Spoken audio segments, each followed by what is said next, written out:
Pemerintah terus berupaya menggali potensi pajak. Setoran pajak dari transaksi digital mencapai 33,73 triliun rupiah hingga Februari 2025. Sementara dari pajak vintage P2P lending dan kripto hingga Februari 2025 mencapai 4,62 triliun rupiah.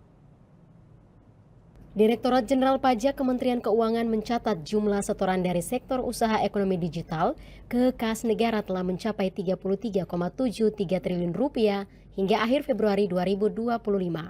Direktur Penyuluhan Pelayanan dan Hubungan Masyarakat Ditjen Pajak Kemenkeu, Dwi Astuti mengatakan jumlah tersebut berasal dari pemungutan PPN perdagangan melalui sistem elektronik sebesar 26,18 triliun rupiah, pajak kripto sebesar 1,39 triliun rupiah, dan pajak vintage P2P lending sebesar 3,23 triliun rupiah.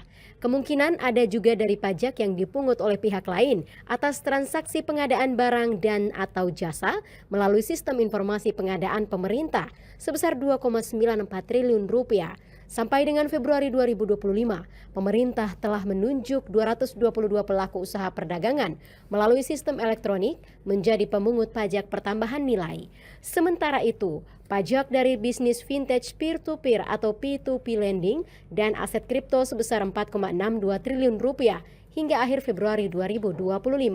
Untuk total penerimaan pajak dari vintage P2P lending hingga Februari 2025 mencapai 3,23 triliun rupiah. Rinciannya, penerimaan tahun 2022 sebesar 446,39 miliar rupiah.